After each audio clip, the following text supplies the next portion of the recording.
Because the lowest level of faith is to do no harm, but you need to have faith to do that. You need to have iman to do that. You need to believe to do that. And we all have the capability to do that because Allah has given us all intelligence.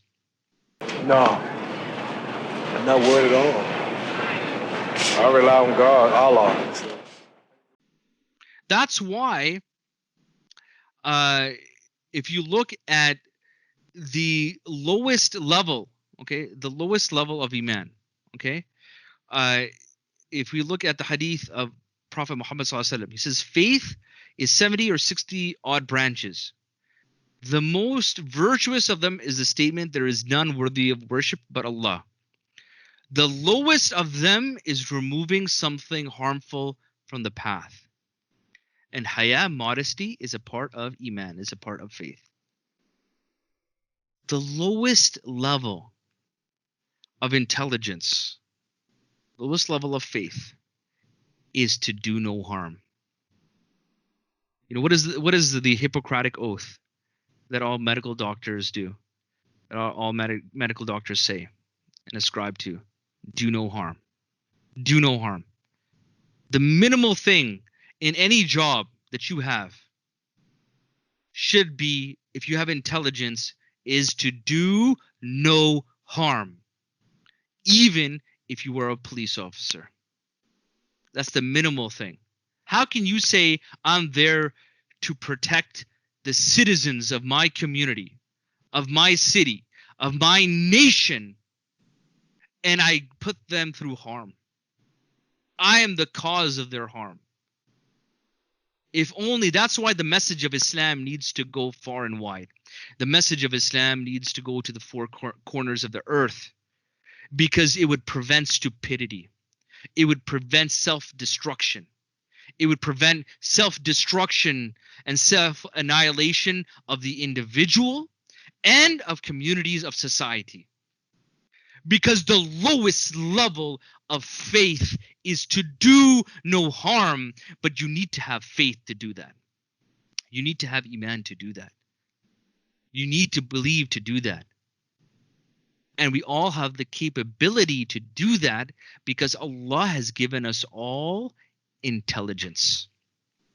Allah subhanahu wa ta'ala has given us all intelligence, has given us aql. And I believe a hadith in At-Tirmidhi, Rasul sallallahu alaihi wasallam really encapsulates a lot of this. Okay, it really encapsulates what I've just mentioned, this particular hadith. Rasul sallallahu alaihi wasallam, he says, when Allah created paradise and hell, he sent Jibril to paradise and said, look at it and what I prepared for the inhabitants therein.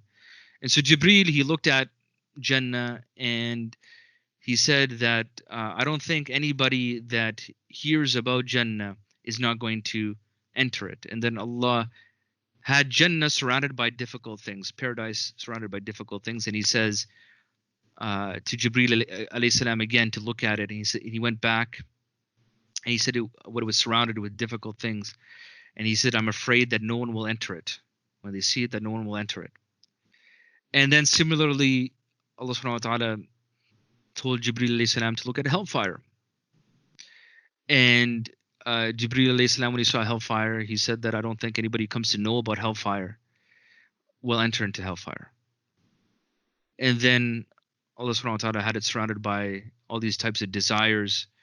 And so then Jibril alayhi salam, when he saw that, he said, I'm afraid that no one will be saved from hellfire. So hellfire, the destruction of hellfire is surrounded by things that appeal to your hawa. The difficulties surrounding paradise can only be transversed if you have intelligence and are willing to adhere to the truth over your desires.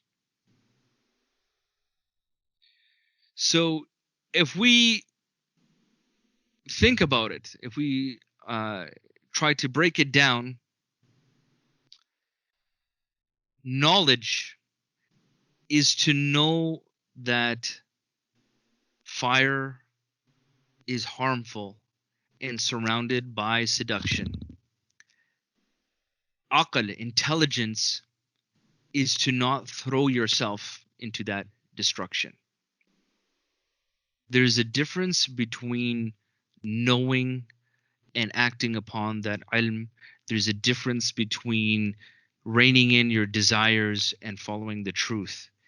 And we need to bring humanity back upon the truth, because we can just keep doing this patchwork.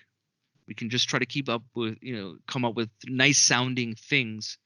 But the real impact will be if we turn to the guidance given to us by our Creator. The creation will always fall short in its ability to come up with a solution and with guidance for humanity. We need to turn to the Creator, Allah Azza wa Jal. Do I feel that the New York police are providing enough protection, or do I have to have protection of my own? I look for protection from Allah.